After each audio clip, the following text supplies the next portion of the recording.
Okay, hello there, ITV teacher. So recently I did a round trip where I modeled the lower third broadcast graphic inside of Cinema 4D, and I ended up taking that out and bringing it into After Effects for a little bit of work in After Effects, and then I exported it out as a alpha QuickTime movie with alpha. And then I brought it into Apple's Motion and brought it in there and added some text. The reason I did that is because we use Final Cut at the school, and using Apple Motion allows you to make templates.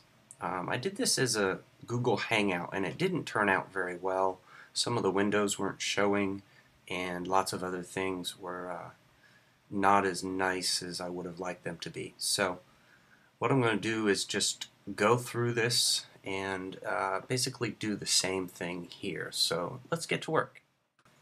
Alright, so here we are in Cinema 4D, and I've already modeled this out. Just a very short animation where the lower third spins around and then stops. And let me just take a quick render here. And this is what the rendered version looks like. So just step out of my scene. I've basically got a little setup here. I used a bunch of extrude NURBS with some splines and used a spline for these corner pieces and these caps on here, and use a rectangular spline, and then I made a shaft go through the middle, added some little pieces to kind of add some detail to it, and I lit the scene with a light box that I've made. This light box here, and I also used right here a light that was a little bit of an orangish peach color, turned down a little bit on intensity, and then the opposite side I used a blue light, turned down on intensity as well. So let's go back here and do another quick render. I like the way the blue light, you can see the highlights of the blue light here and here, a little bit here, and then the orange light adds a little bit of warmth to the other side. So that's why I did that.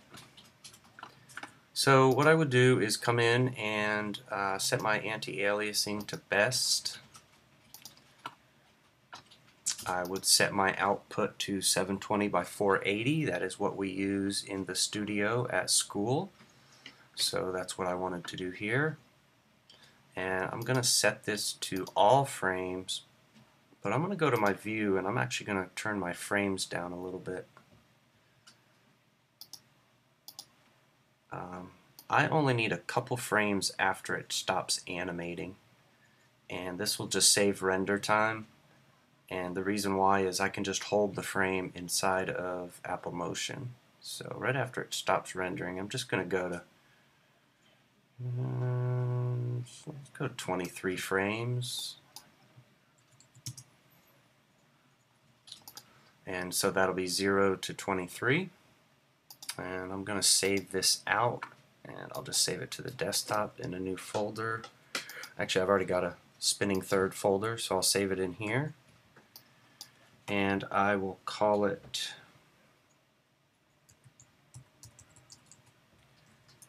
spinning third. Actually, I'm going to back that up and call it third spinning. Okay, and I will hit save, and I need an alpha channel, and I want to use a straight alpha, and it's going to be rendering out TIFF sequence, and everything else. I did use global illumination, so that is fine there. My materials are pretty straightforward, nothing too fancy. So, Alright, I'm going to render that out to the picture viewer, and I'll see you back in a few minutes.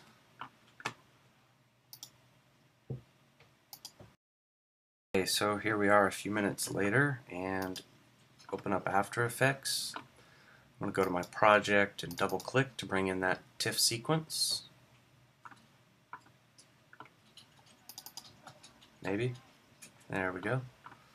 Let's see, spinning third, and I'll grab frame 1, open that up, and I want to keep it a straight alpha channel, and I'll drop that into the new comp, and here is our animation. Now, as I was rendering, I noticed that my shaft was sticking out the back, but I'm almost positive you can't see it. Well, you can kind of see it, but not really a big detail. I couldn't see it in Cinema 4D as it was spinning around, so that's why that got left in there. So that is what I'm going to end up rendering out of After Effects. Now, I could do some color correction, throw curves on here, do a couple of things, but I'm not really going to do that. This is more about the workflow than it is about details like that. So,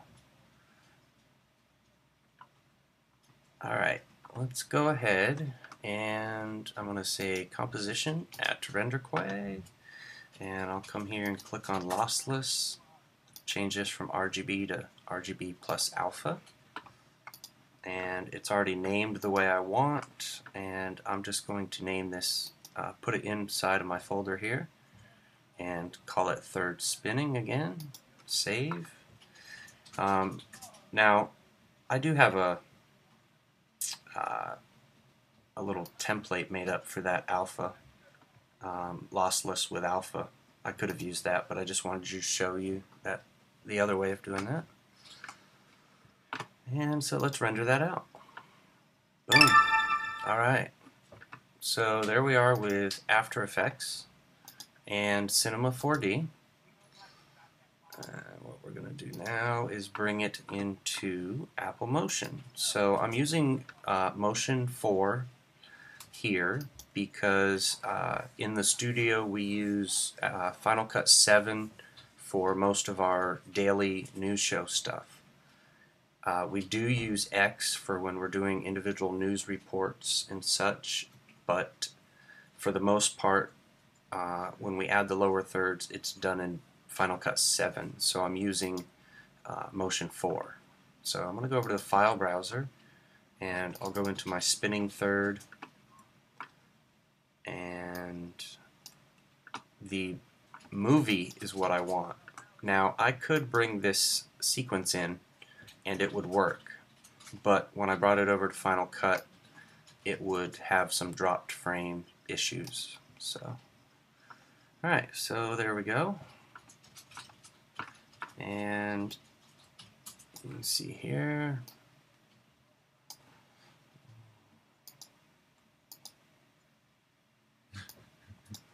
Actually, I'm going to go Window, Layouts, Standard. Get back to my original layout. Alright, there we are.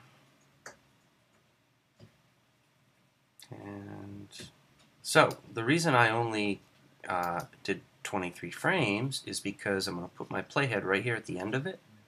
I'm going to go to Behaviors, Retiming, Hold Frame, and I'll bring up my timing palette here, and I am going to stretch it out.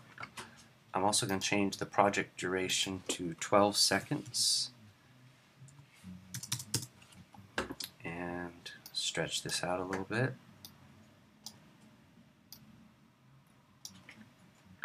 And so what happens is it will spin and do its animation, and then it's going to hold the frame. It's going to hold that last frame. So we're all set. Okay, so this is a lower third. I'm going to bring up my project panel, and I've got my group here that has my background, so I'm just going to double click and call this background. And then I'm going to make another group. And this will be my text.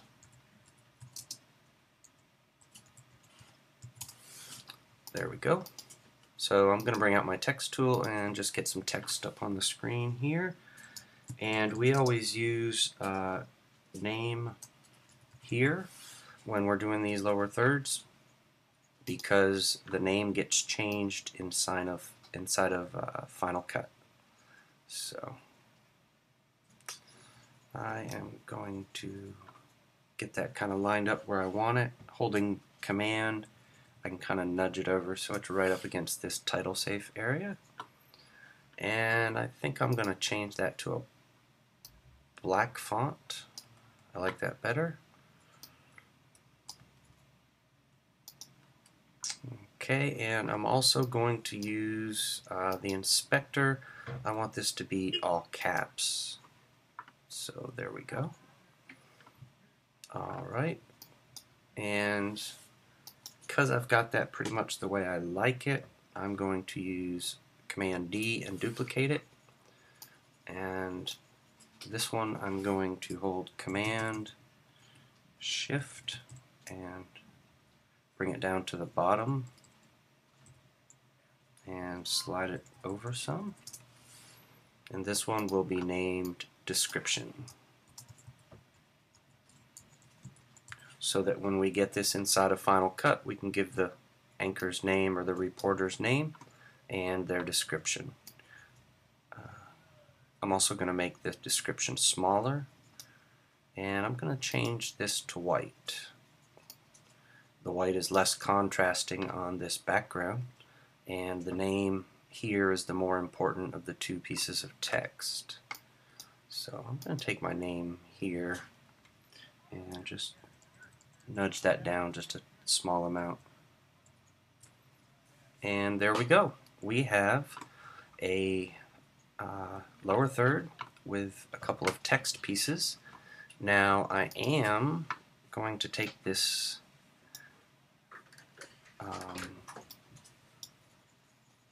take these objects and move them down a little bit, and I'm going to animate them on using Apple Motion behaviors. So I'm going to come up here and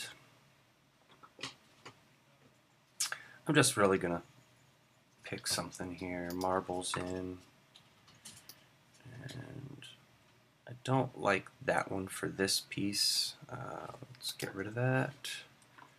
You know what, I'm just going to choose something really basic and fade characters in from the left. So boom. So right as it stops spinning, the name here fades in. And I'm going to slide the description down a little bit. And I'm going to copy and paste that same behavior on there. Now I'm not animating this out, and there's a reason for that. The size of the clips that we end up putting these on can range anywhere from 8 to 20 seconds. So the best way I've found is in Final Cut is to resize the layer, or use your blade tool and cut the layer to the size that you need, and then cross dissolve it out. So I'll show you that in a few minutes. So here we are, let's take a look. So name here and description, and then it just sits there. Now let's take a look at a couple of things. Since we're talking about bringing this into Final Cut, I want to show something in the text tab here. Way down at the bottom it says publish to FCP, and if you uncheck this, then you won't be able to change it in Final Cut Pro.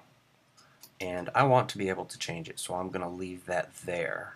But let's say that I had a logo here.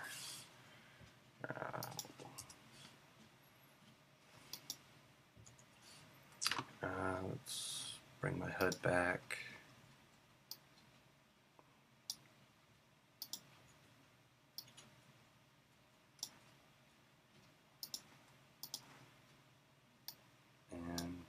let's just say that I had a logo over here in the corner and it had text elements in it or something.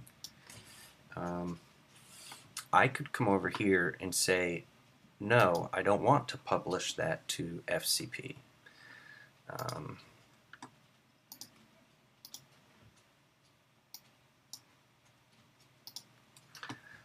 This here I would not be able to edit inside of Final Cut Pro. So that's what that publish to FCP is.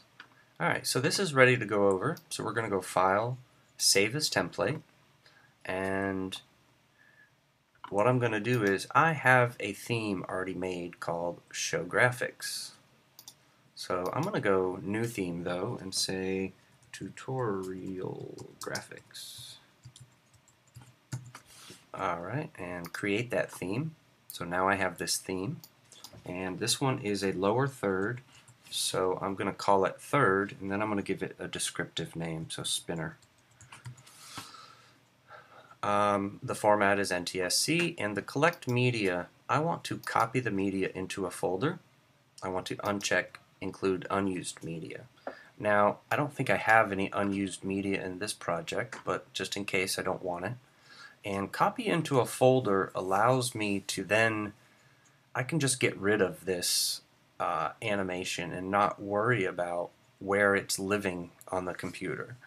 Final Cut will make a folder, keep the assets inside the folder, and then I'm done. I don't have to worry about it later.